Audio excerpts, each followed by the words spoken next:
A very warm welcome to EPG Pathshala, and I'm Swati Banerjee, Associate Professor at the School of Social Work at Tata Institute of Social Sciences in Mumbai.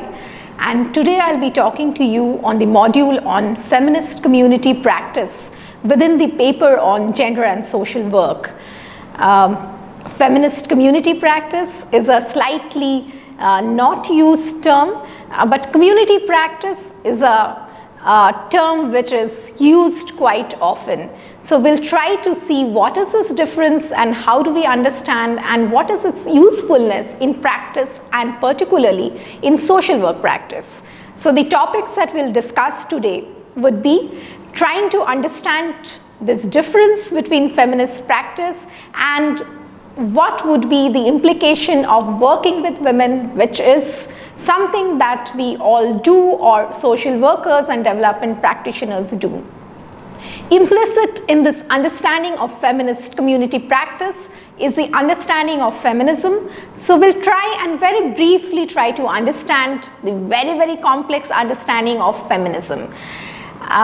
We'll also try to look at what are some of the key constructs that are defining all of this, which is about the understanding of power and empowerment of women, the whole process of collective power, collective action, and women's agency, and finally, the key principles of feminist community practice and their relevance in the field and their relevance in working with women, because that's what we all are aiming at, right?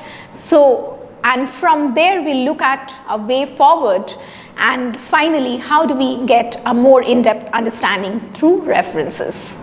So let's come to this very initial understanding as an introductory understanding as to how do we understand feminist community practice as difference from working with women or community practice with women. Today, most of the organizations, most of the NGOs are working with women. It could be around areas of water, it could be formation of self-help groups. A lot of government programs today are also largely targeting women. For example, the National Rural Livelihood Mission and a lot of these programs. Are all these practices that we do with women feminist practice, or is there a difference? So what is this difference?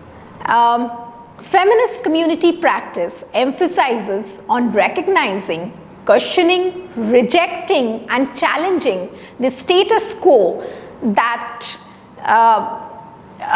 impacts women, or the status quo that women have in the society, and particularly focuses on women who are marginalized. Further, community practice with women or working with women usually often neglects or ignores such power relations, and their goals for community development are very different, where efforts, they might be working with women, but it need not necessarily be women-centric. It might be, the work with women might be simply to achieve certain social, political, or environmental goals. For example, a lot of work with self-help groups which are primarily with women, but the ultimate goal would be poverty alleviation. And often women are seen as people who will be able to return the credit or return the loan, and they will not use the money taken on loan or the credit taken on other things. They will use it on the family, not like men who might use it for drinking, and therefore the money is given to women and self-help groups largely with women for our efficiency approach, the efficiency goal of development, and not to see whether gender hierarchies, women's position in society, women's position in the household are changed or altered. Therefore, community work with women is often non-feminist, and it rather strengthens the existing power structures. So it is imperative to see that we not just work with women and maintain the power hierarchies and maintain the status quo, but our effort would be to see through feminist practice how do we alter this power equations, or at least try and understand that our work with women is not simply feminist work, it's not simply changing power equations, it's much more than that. So, as we said, within feminist community practice, the implicit thought that is ingrained into it is the theory, idea, or strand of feminism. Feminism has been understood differently by different thoughts and different discourses in feminism, and there are several meanings. But one common goal, which is to challenge the social status quo that subjugates women and to change the oppression that women are facing. One of the most radical elements of feminist practice framework is that unequal power relations must be challenged, and adhering to social norms will never empower women. Feminism, therefore, criticizes the very ideology where men are considered better than women, and thus gives explanation for the gender inequalities that exist in the societies. Women have multiple identities, but their identity of being a woman connects them across other women, and often they're victims of unequal power relationships in different ways.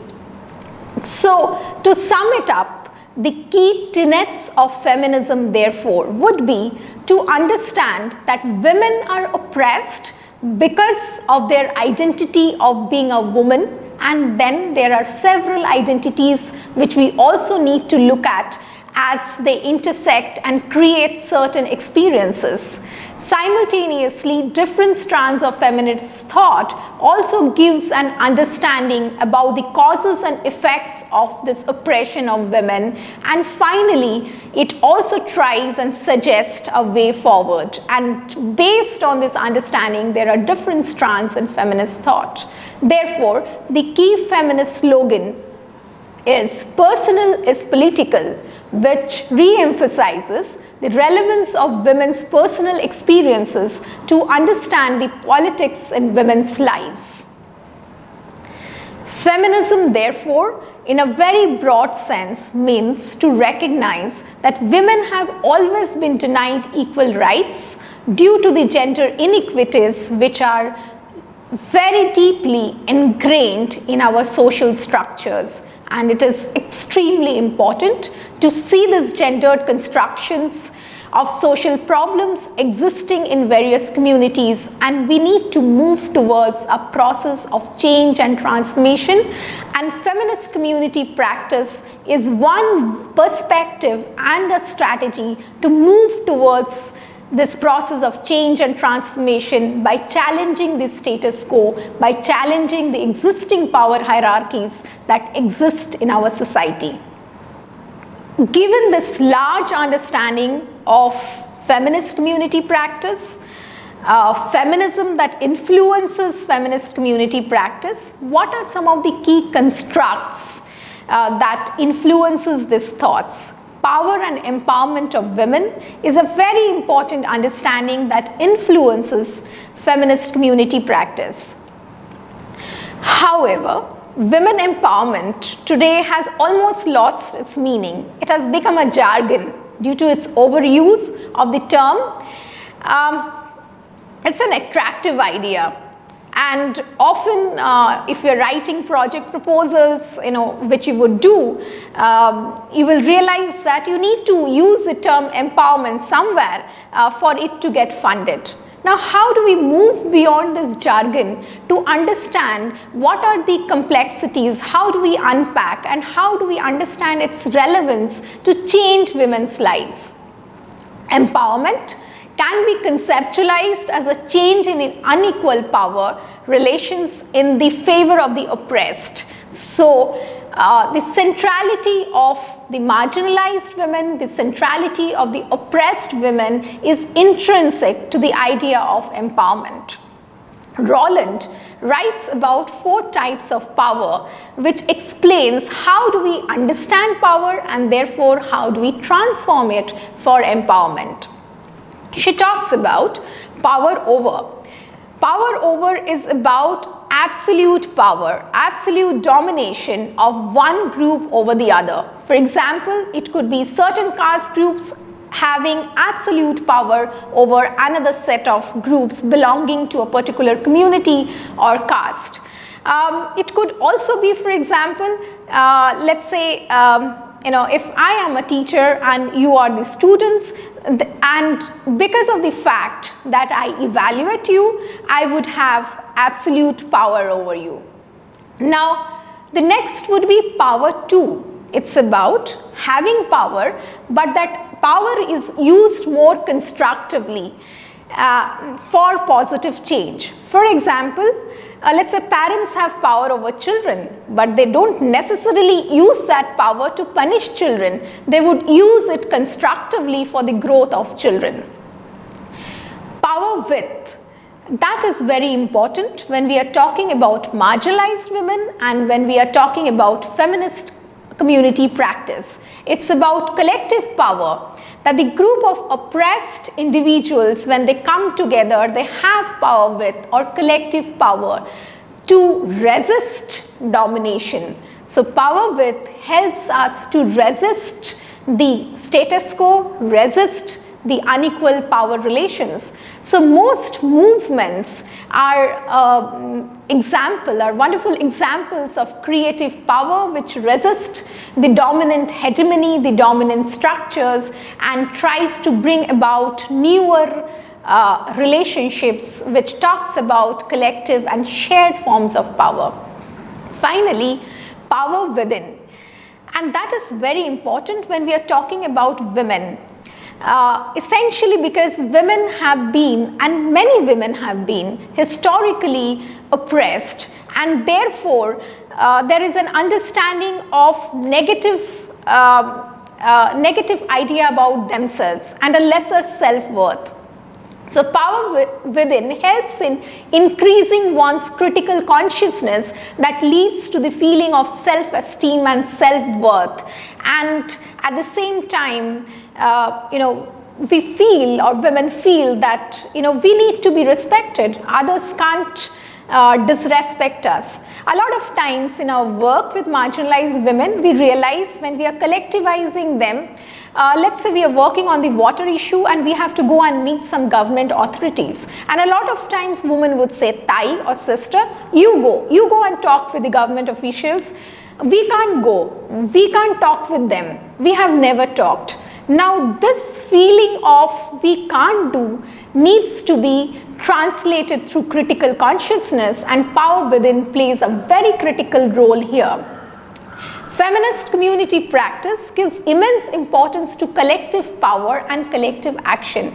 It believes that women together can exert more power on the oppressed, and this power width can challenge the existing power hierarchy. When we are talking about collective power, when we are talking about shared power, shared understanding of one's realities, that leads us to action, that leads us to collective action. Power gets built when women come together. And how does that happen? It happens through several ways. And believe me, there is no framework to say that it can happen this way or that way. But from our experiences and from the available literature, we cull out some of the important indicators that can lead to collectivization, and we can try to replicate the same in our work and in our understanding. So the key starting point would be identification of needs of women which are central to their lives. It need not be top down. For example, a lot of time, and it has even happened with me in my work with women, we would say that we feel as urban women often going to rural areas, when we don't see a toilet, we feel toilets are the most important thing that needs to be done. And it happened with one of these groups, and the social worker went around and went to every woman's house, said that, "Do you need a toilet?" And they couldn't say no, so they told yes. And when they all came for the community meeting, and when again the social worker asked them, "Do you need a toilet?" Each woman said, no, I don't need, but maybe you ask my neighbor, maybe you ask the other woman. And the social worker went round and realized that none of the women there needs a toilet. She probed further and realized that water is the main issue for them. Availability of work is the main issue for them. So how do we identify needs which are central to the lives and contextual to the realities of the women there? Once we have done that, once we have identified the problems, and it is a shared problem of the group, we try and prioritize what needs to be done immediately and what can be done a little later. For example, in one of our training programs with women on agricultural implements or appropriate agricultural technology, we realized that though women had expressed the need for that, they were not coming. And then we realized that women did not have a place to keep their children. There was no Anganwadi in that village. So their first priority was to have an Anganwadi where they can keep their children, then they can come for this training programs. And therefore we had to rework our priority in terms of the process of implementation. Once we have done that, the next important thing is to see how do we develop confidence amongst women to work on their needs. Like I said, most often women who are historically marginalized would feel, no, I can't do that. You do it for me. How do we work with that power within to raise women's critical consciousness? Once we have done that as well, it is also important to look at resources, both human, material and financial resources to be able to deal with that issue, and it calls for a lot of collaboration, networking, etc. And finally, it's about collective action. It's about coming together and trying to solve that problem. More often we see that this process of collectivization often works when it is an immediate practical need. For example, water not there, women coming together, negotiating with government officials, trying to see if we can form a well. But it does not happen, for example, with larger strategic needs which are more structurally embedded. For example, violence against women. It's not easy to work on violence against women. You go to a village and suddenly you start talking about violence against women, you will not be allowed to work there. So it's important to understand how do we understand the contextual realities, and therefore how do we prioritize. But collective action has great potential to bring change. And one of the important implicit understanding when we are talking about collective action, it's about agency. That is women's potential to fight against injustice, to question the structural inequalities, and to transform their lives into a more dignified life. And building, when women come together, it's about individually they might not have that agency, but collective agency really works in feminist community practice. Now I'll take you through an example of this process of collectivization for us to grasp a little bit of how it happens in reality, and then you can perhaps reflect back to your work that you are doing or you may be doing. This is an example of one village in Maharashtra where a non-governmental organization was working with a group of women trying to collectivize them into self-help groups. They started, like many other organizations, with a practical need of poverty alleviation and livelihood generation. So they started with income generation program. But what happened there was that they actually gave a space for women to come together and discuss their problems. So they started talking about there is not enough food to give their children, how their husbands often drink, how they beat. So they started talking about themselves, and that led to formation of collective relationships. Which then led to a very important event in the life of the women. The women in this particular village were never allowed to hoist the national flag, essentially because they are women. So the women all these years wouldn't have thought that it is a problem for them, but now that there is a critical consciousness, or there was a critical consciousness amongst them, they thought that it is a problem and they need to do something about it. And along with the help of the NGO, they decided that they will field a candidate from their self-help group for the election.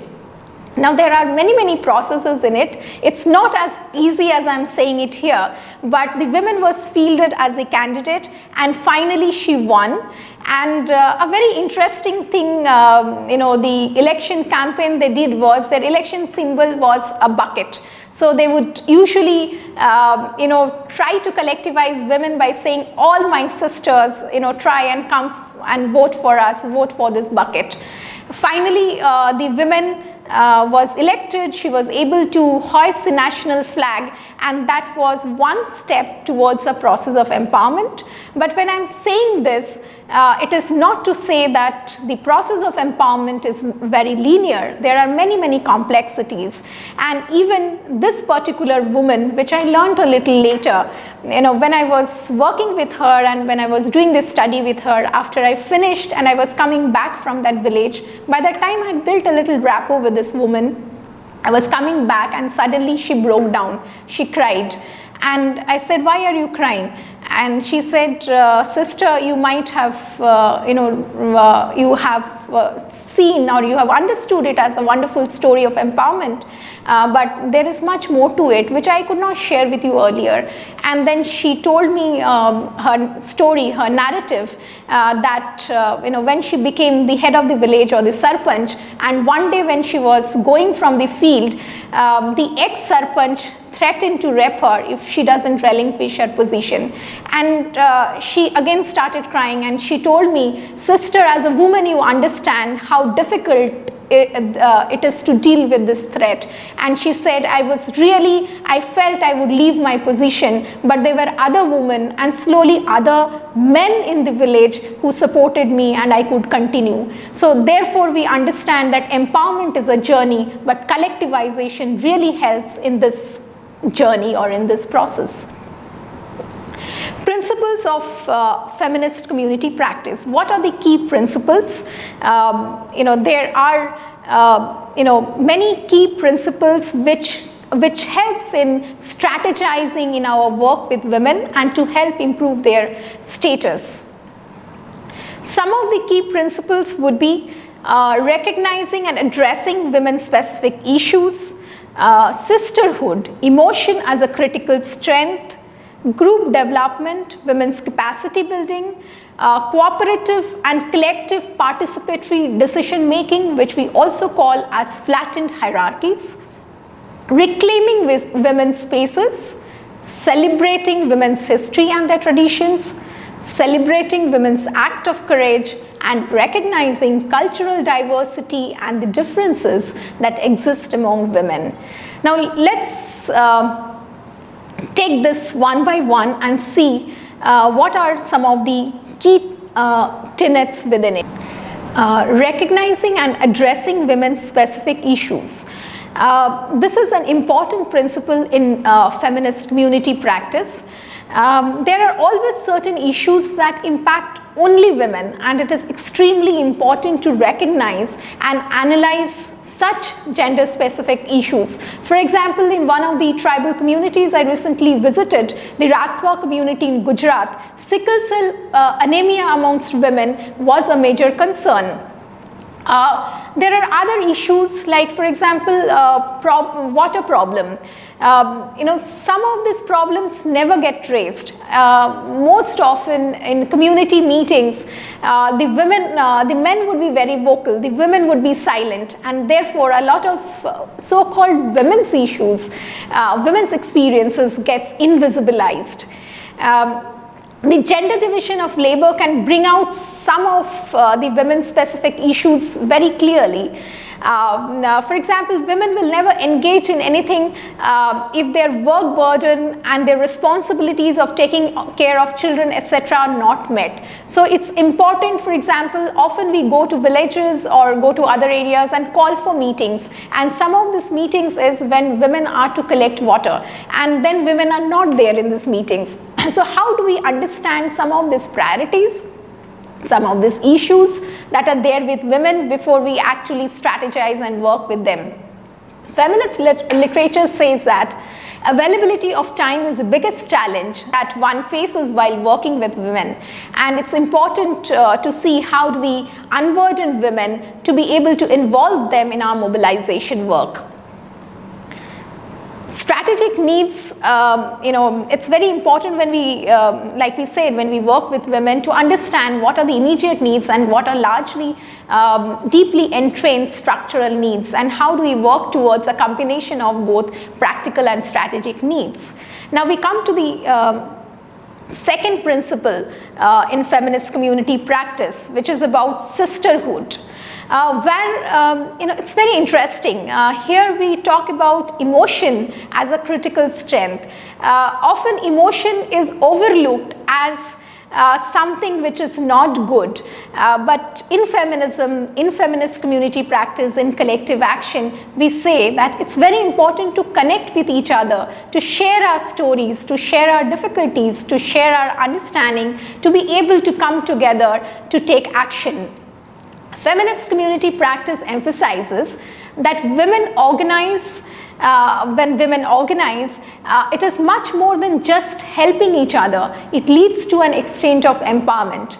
Again, to give you, a small example, in one of the community meetings in a slum in Mumbai, we were talking about largely credit issues. And then while doing that, one woman just broke down and she started crying. And then I didn't realize what was happening. Then the other woman said, last night she was beaten very badly by her husband. And then they started talking about it. They said, but it's not something which is, very strange, because all of us get beaten at some point or the other.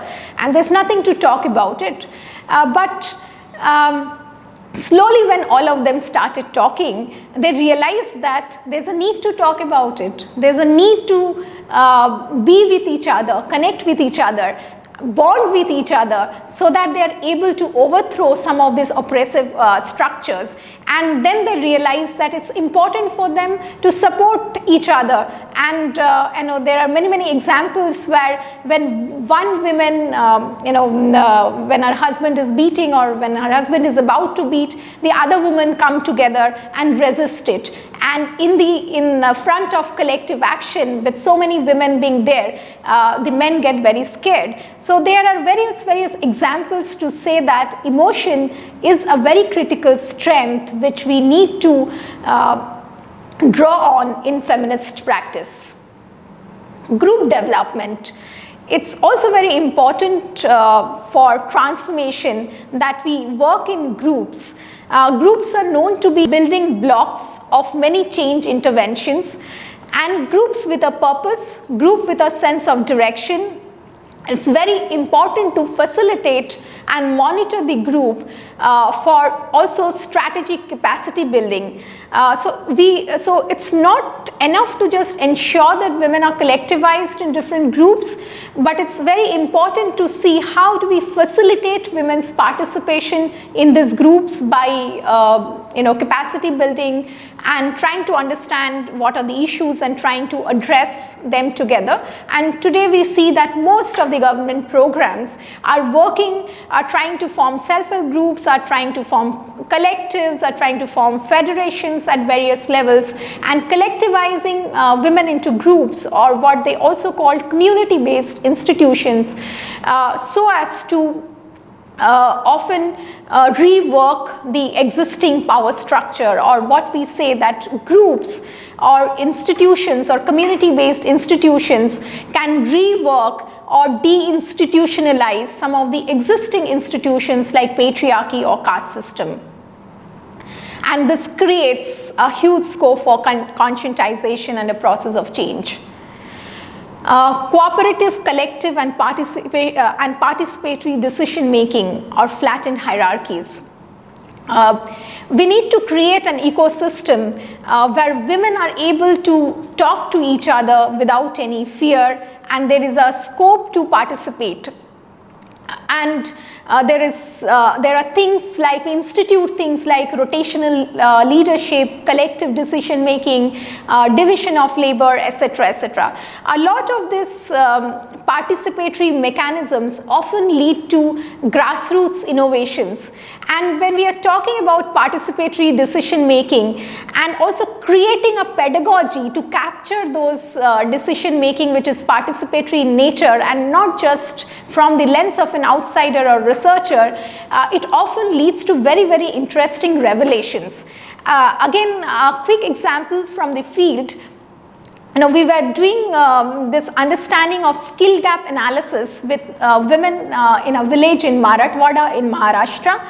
And this group of women, they were talking about Gotri, and they said yes, they have skill of knowledge and skill of Gotri, and in future also they want to do an enterprise with it. One of the women's little daughter was sitting there.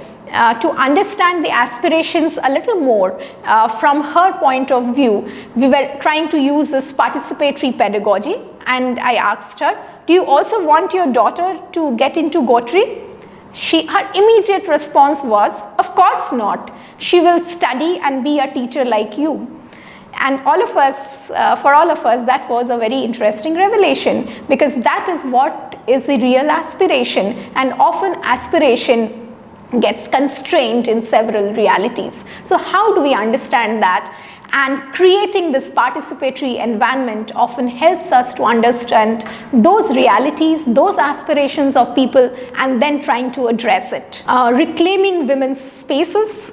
Feminist practice also emphasizes how do we look at different spaces and women's participation in different spaces.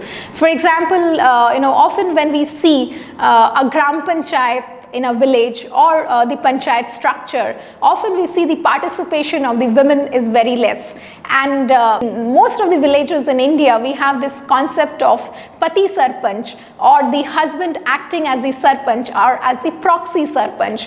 So most often, there are spaces which are considered to be exclusively for men, and women don't get to participate in that. Market is another space where women are mostly prohibited. However, we know that market is such a critical role, in the development of or the control of economy, and we need to see how women are able to participate in these various spaces. Celebrating women's history and traditions. Women undoubtedly have certain traditions, songs, history, identity, and women relate to each other through these activities. So it's important to recognize their work, value their work, so that women don't feel we don't do anything. Women and others also should not feel that they don't do anything. We need to understand, recognize, and add value, not just let them or let us stay where we are, but create newer skills and celebrate the womanhood. Celebrating women's act of courage. Patriarchal systems work in such a way that women themselves often perpetuate it without knowing about it. The notions of good woman, the notion of bad woman, sometimes are so entrenched in our thought process that we fail to appreciate acts of courage, we fail to appreciate acts of resistance. Such acts, which are a response to violence, women pursuing her dreams, etc., needs to be recognized, again, needs to be highlighted. And this helps us to fight against subjugation, fight against structural hierarchies. Recognizing cultural diversities among women, and finally, like we always have said, there is a sameness amongst women and there is differences amongst women, and we need to celebrate this diversity. And feminists are committed to end, all types of inequities, including violence, and strengthen women's status by bridging bridges across different kinds of women. So identity perspective plays an important indicator to also understand these differences that are existing. And the feminist, finally, all these feminist principles or principles of feminist community practice stresses that women need to respect themselves, women need to respect each other, and create this shared sense of identity and a collective, and move towards a pathway which is challenging, which is changing the hierarchies. So to sum up this discussion and to conclude it, how do we reduce this gender gap that exists through one of the strategy and perspective, which is feminist community practice and social work? Summing up, feminism is often a misunderstood term. You ask a lot of people, they will say, we want to work with women, we are sensitive, but we are not feminist. Feminist is often considered as a very elitist thought by many men and women, which often leads to gender blind work. So it's important to understand, reclaim some of these thought processes and understand its relevance in anti-oppressive work and in gendered work. Feminist principle stresses that women are the experts of their lives. Nobody from outside needs to tell them what needs to be done. This stems from the most famous slogan, again, which we have discussed, personal is political, that conveys that what women experience personally is also part of a larger societal reality and therefore can be analyzed politically. Feminist practice, therefore, also tries to bridge the gap between the constitutional rights and the social norms and values that are there by collectivizing women and trying to see its relevance. Feminist practice, therefore, also helps the social worker or the development practitioner to analyze the nature of intervention and look at a way forward so that they are able to look at things like gender division of labor, access and control over resources, etc. And present-day developmental professionals have lots to learn from this kind of feminist practice, which has a very sharp gendered lens. I mean, the word feminist itself talks about it, where feminist practices or feminist perspectives are well embedded in the strategies that are implemented in the field, so that we don't continue to do gender blind work by involving women or by not involving women, and we very consciously try to work towards a transformative pathway.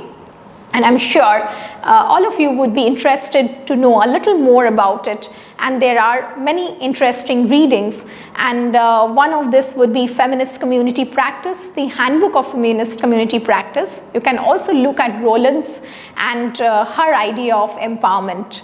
Finally, I end this discussion by again quoting something which says, change can take place only when women raise their voice collectively.